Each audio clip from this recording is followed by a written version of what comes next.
Hello, superstars. I'm out on my walk. If you hear, it's the wind and the waves on the ocean. It's in Sweden and the weather is just fantastic. I'm very lucky. When I started this walk, that will take 2 hours and 20 minutes or so.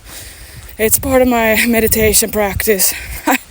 I found 2 blisters, so about 2 minutes into the walk with my princess feet.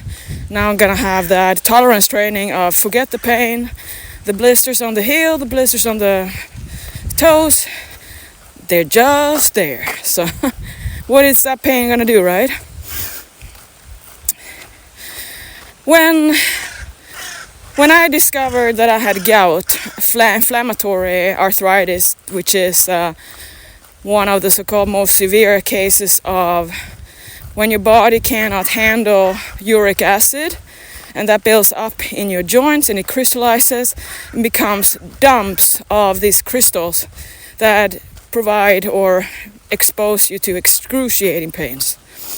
This was in 2023, and before that I've had ups and downs in painful swollen feet, and since my kidney health is excellent, my EGFR and creatinine is amazing.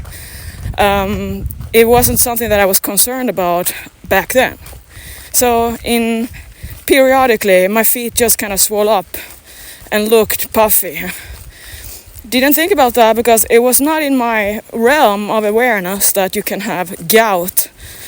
I didn't know much about it, and since I'm not overweight, I'm not drinking, I'm not eating a high level of high fructose corn syrup, I didn't have any reasons to believe that I had gout. And if you wonder that rheumatoid arthritis is an inflammatory autoimmune disease, and gout is not autoimmune, but it can be triggered by lifestyle, and also of course stress levels has more likeliness that it's going to have a flare-up. But it's not an autoimmune, it's just kind of a deficiency in your body. Like it doesn't have an enzyme to clear uric acid. So when uric acid then builds up based on lifestyle, genetics, nutrition, then your body just won't be able to process it. It's the same thing like I have hypothyroidism. My body doesn't convert thyroid hormone to an active, so I become hypothyroid. I have a thyroid, but it's just not doing its work. It can't convert. Another example is how you can become omega-3 EPA and DHA deficient when you don't have the proper enzymes or changers, whatever you call that convert the precursing fatty acids into the active components DHA and EPA. Those two are essential. Your body doesn't produce them, and they're known in fish oil. So for vegans, for instance, who might just supplement with flaxseed, you get the omega-3 fatty acids, the precursing fatty acids into the active powerful ones. So now imagine if you're not converting properly, you can't. Your body doesn't have the right kind of enzyme. The step will be a limiting step. So you might have a lot of pooling omega-3, but not those special kind of final products that you want for brain, cognition, everything in your body. Now remember, I'm not a scientist. I live the lifestyle, I research and I practice, and I tune into researchers. So I'm not a doctor. I don't want you to take claims and just apply. I'm sharing as a fellow fitness person and a coach my history, my experience, my ups and downs, what has really nobody helped me with and what I have to find a way. So the self-healing person. I've always been like that because I never felt comfortable in putting my health and my knowledge about my body to someone who just sees me for a few minutes or has not changed their body from default to refined the way I did with my regular body to what is for me a Ferrari instead of like a regular Kia. No offense there. My sister has 2 energy, electric cars from Kia. So one Hyundai, one Kia. Anyway, so nothing there, or a regular fat, flabby body to a fitness physique, pro level. That's the transformation I made. So of course my whole system evolved with that.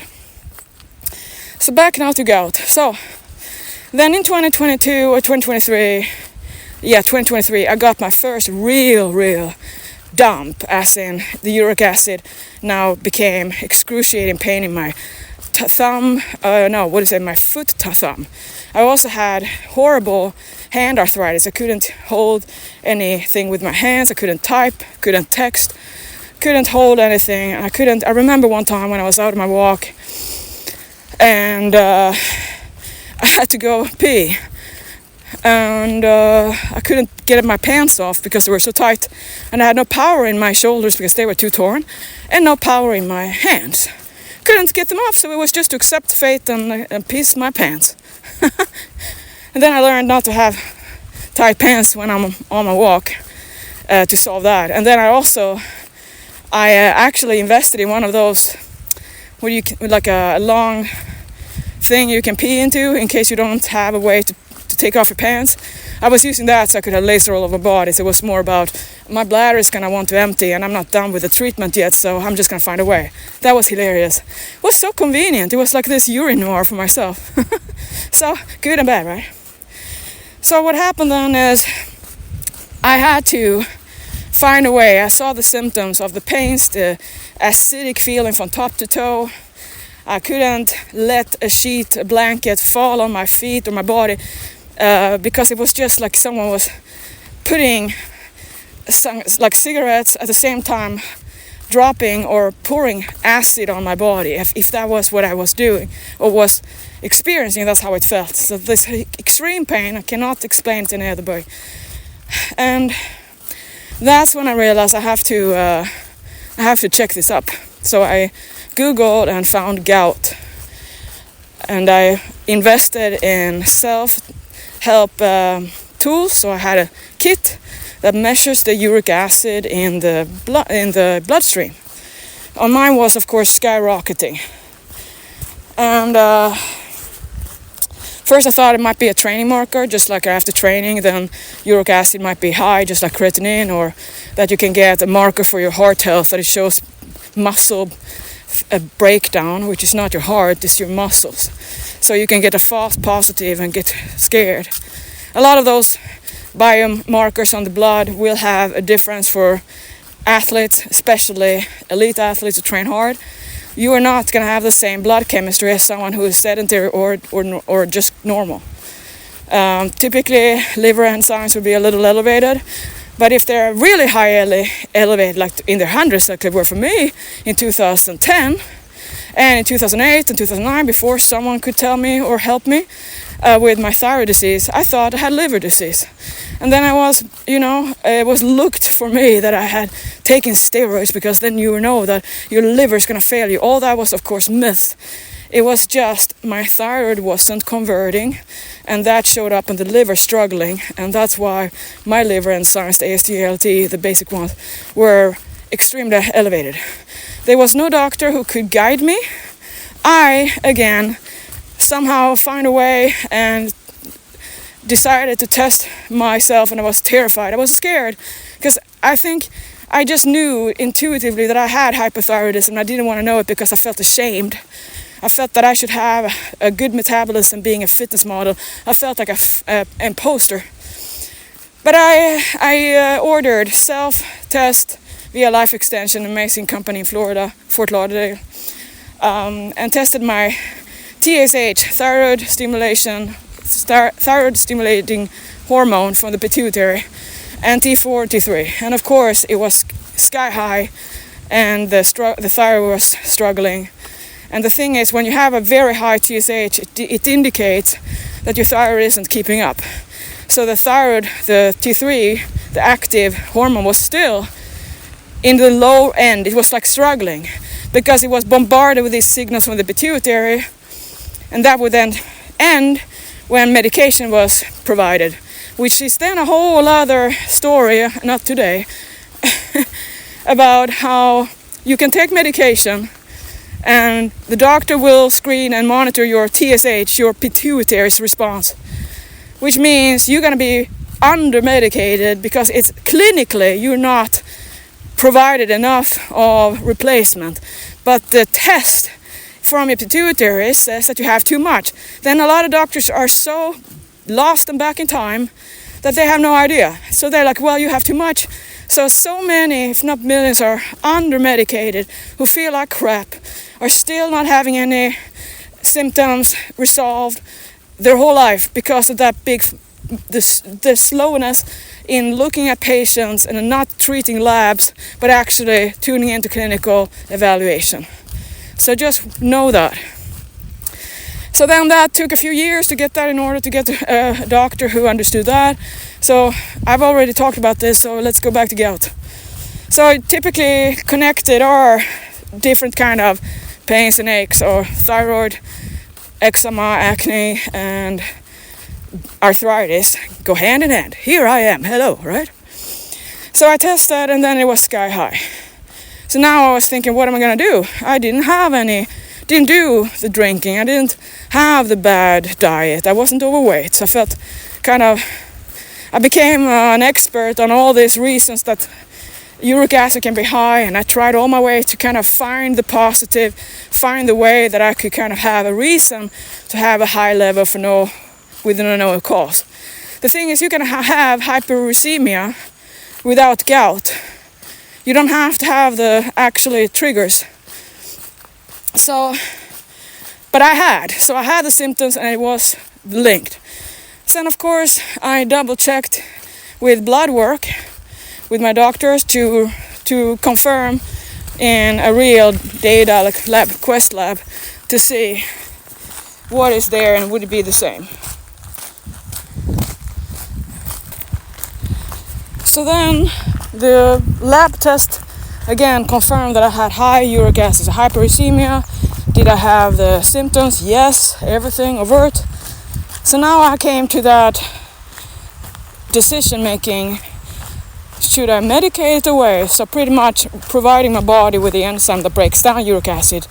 So I can keep carrying on with my life, taking those potential side effects, cancer risk, and overriding my body's abilities of pretty much saying, hey body, I know you might want something, but I'm not going to do it because I want to keep on eating my salmon, my steak, my high purine foods.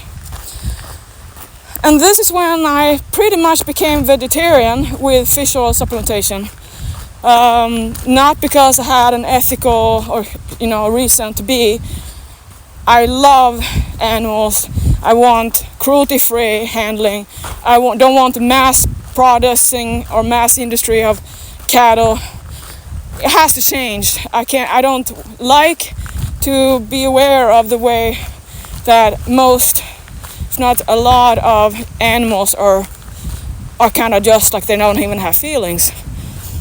But that was not why I decided. My reason, my ultimate reason, was to evaluate, can I cure myself, can I manage without surrendering to medication for this. So I was qualified definitely to have the medication. Very common here is you have the enzyme deficiency. Do you want to medicate or not? If I had medicated, I could have kept on eating without limitations, but I chose to see what can I do with my own coaching. So I eliminated pretty much everything that had high purine, which is pretty much all things I like. Scallops, squid, red salmon, most fatty fish, shrimp, fatty, non-fatty in that, beef, and then of course I had the policy to make, do I want to avoid the high purine vegetables, cauliflower, broccoli? And that's when I kind of made it the agreement with myself that no, I'm not going to take out the vegetables in this trial because I believe it's going to be the same as with the thyroid, and I refused to eliminate goitrogenic foods that are healthy, like broccoli, like peanuts. I didn't want it to be the truth, so I didn't take it out. And guess what? With proper medication, with a doctor who understood, with clinical evaluation, listening to my body, that has never been a problem. So goitrogenic foods have anti-nutrients. But anti-nutrients is a way for the plant to protect itself. And a lot of these so-called anti-nutrients has health benefits, like phytic acid is used in some diseases in order to, I think, don't quote me on this, but to reduce iron, like iron storage, you can take phytic acid because that kind of binds it up. So I made the same policy for myself, that I was just going to take what was obviously, in my opinion, going to be a problem, which was these beef, steak, mackerel, herring, squid, scallops. It was a big sacrifice. But I kept my cauliflower and broccoli, because here came the kind of the conundrum that how would I provide choline, which is now an essential, classified as an essential nutrient for brain and cognition, and like it's so hyped up right now. At the same time, this was one of those supplementations I was doing that triggered or increased uric acid for me. So that was then something that I couldn't supplement with. I had to be careful with eggs that contain choline, which is like right now, a lot of those doctors who I've told about this do not like to accept or validate me in choline from eggs. It's not the egg per se, it's not the fat, it's not the cholesterol, it's how is it handled by my body. And yes, it drives up uric acid. If I'm not careful, I can have 2 eggs, 3 eggs max, maybe 1 or twice a week. And if I keep more, like daily, I notice the inflammation comes back. Pains, aches, soreness in my joints, hands, feet, and swollen look. So that's just what I have to know about my own body, but you should know that. There were a few things in my health food that I had to take out because I didn't want to waste my time, and that was nutritional yeast, which I love because it's causing high uric acid. And then the same thing for mushrooms. I love mushrooms. I love everything. Reishi, lion's mane, cordyceps, turkey tail. But every time that I try those supplements, they cause the same feeling. So that's sad, because I really love the whole science of mushrooms and even the psilocybin. Like I've tried all those mushrooms and in mega doses because I'm intolerant for some reason genetically to everything that's fun. And all I got was a flare in gout, high purines, because I ended up having to take an ounce of what penile envy is called, and no effect at all. Just the only thing that happens was me beating my hands up towards the floor while it was on like the high. So now I don't want to have that. Didn't do anything for me. Didn't increase my awareness. I wasn't at all meeting any mushroom people. I'm so jealous of everyone who says or talks about those kind of experiences, and I am thinking I really want to, and I am open to it, but no. That's why I rely on meditation, mindfulness, and focus meditation to increase my awareness. No drug-induced thing, no ashwagandha, nothing.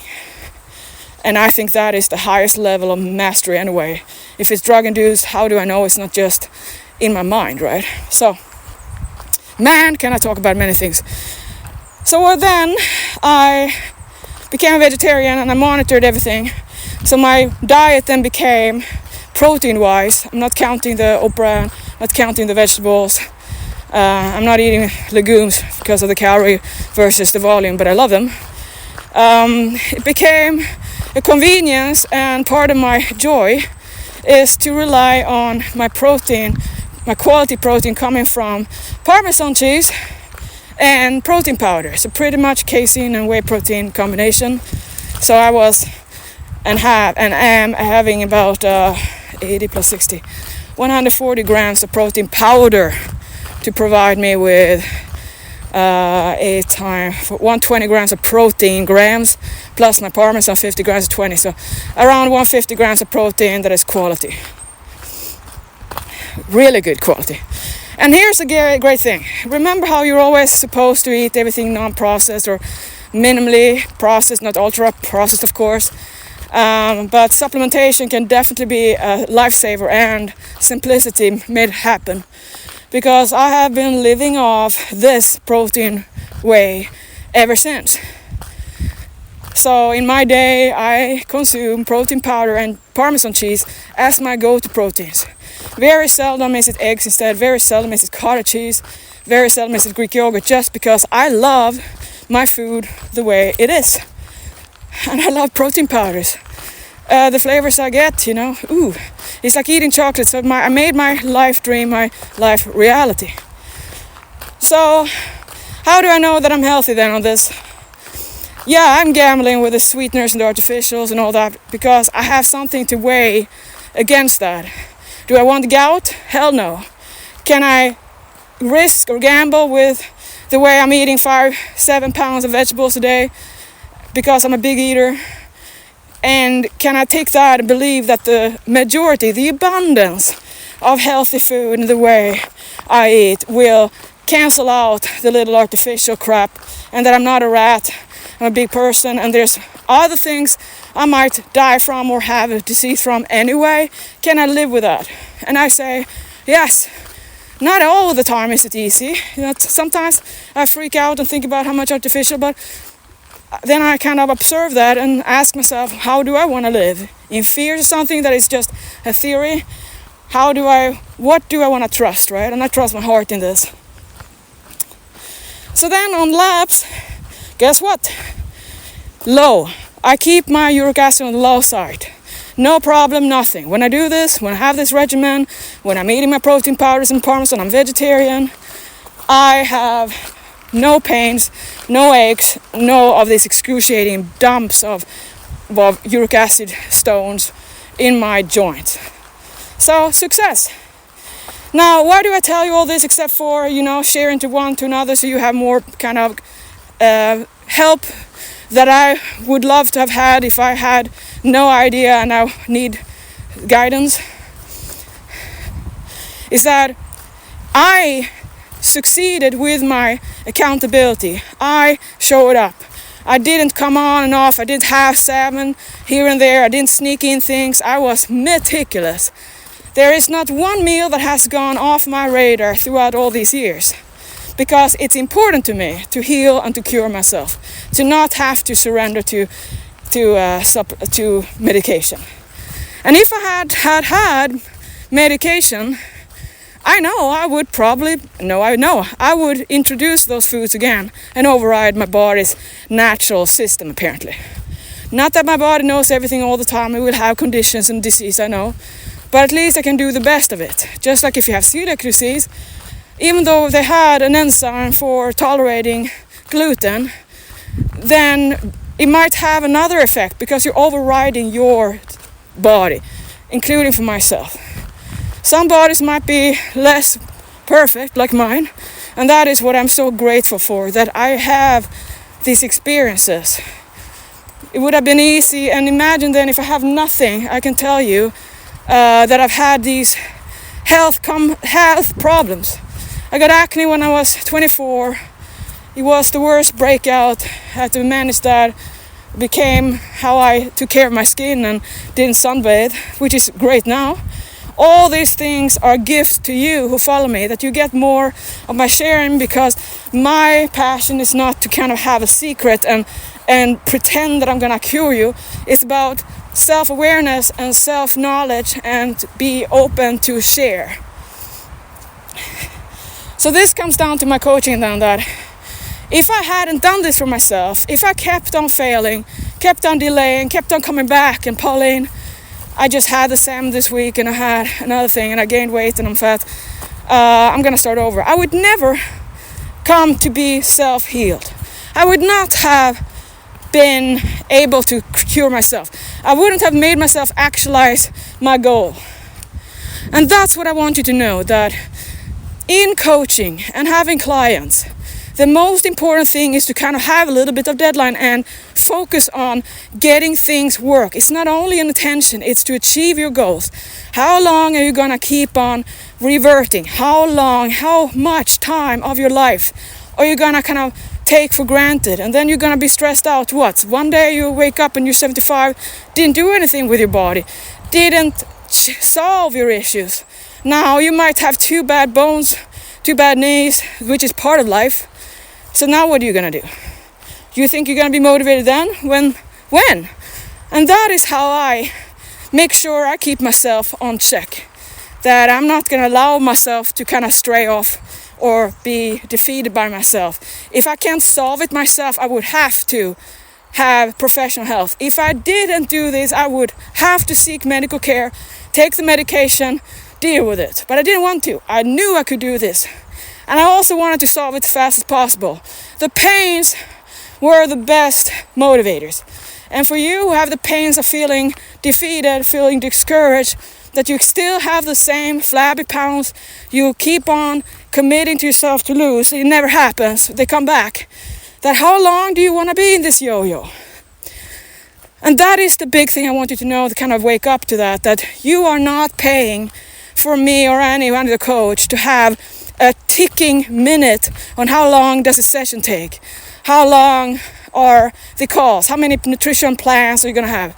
It comes down to realizing that reporting like a confession booth might make you feel better, but what is happening is that you are letting yourself come back because you know your coach cares and loves you. Doesn't matter that you keep on messing up. And then you have to ask yourself, to be loved only or understood or accepted is something you do for yourself. But if you love yourself for sure, it's not just fake and kind of an excuse. You're not going to let yourself off the hook. You're not going to keep on stabbing yourself in the back. And the reason why I'm coach there is because it's good to have a little bit of have to show yourself that you are investing, you are paying up. And if you do that, how can you tell that you can't do it when you keep on kind of taking these accountability check-ins as a way to kind of just start over? You're not starting over, you're continuing. And what you keep on choosing as your action is what you now become stronger at. So self-sabotaged followed by a coach check-in, and you're gonna kind of do it better, is something you want to get better at over time to prevent, to have the right questions. Wait, what is the consequence here? Wait, is there something I can do? Wait, how do I stop myself from surrendering, succumbing? How do I stop justifying for myself what is bad for me? How do I learn? That's why you have a coach. You cannot learn this by yourself if you don't have an extreme intrinsic drive, and you would have that by now. You know that. They're leaders and followers. Most people do not lead themselves. It's one in a million who find it in them to keep on motivating. It's a whole other level. And that is just when you have to realize that you are you, and there are coaches in the world to help for a reason. That unless you just want to try, keep going and keep doing it your way. But if you want to resolve and transcend and confirm that you want to transform your life, you want to feel amazing, you want to be your best self, you want to be able to trust yourself, then you're realizing that to invest in yourself is to invest in support in order to help you stay focused.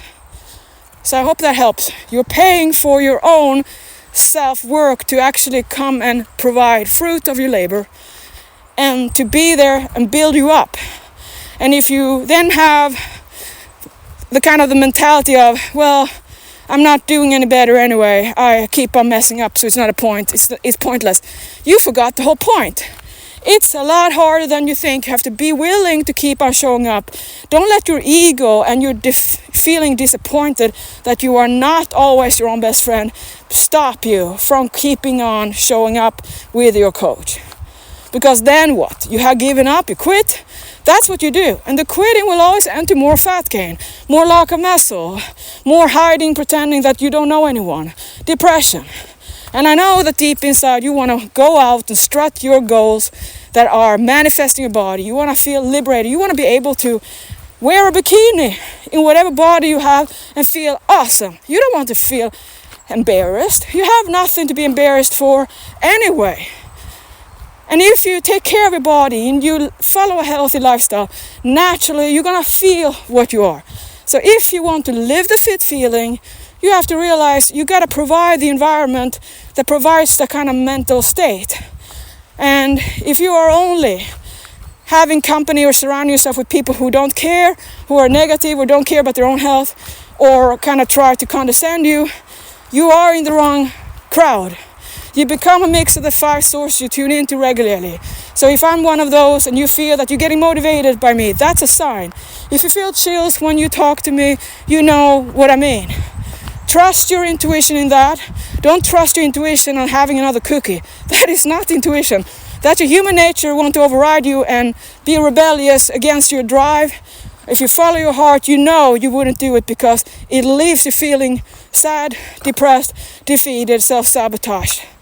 So to follow your heart is to stand strong for yourself in the moments you want to be weak.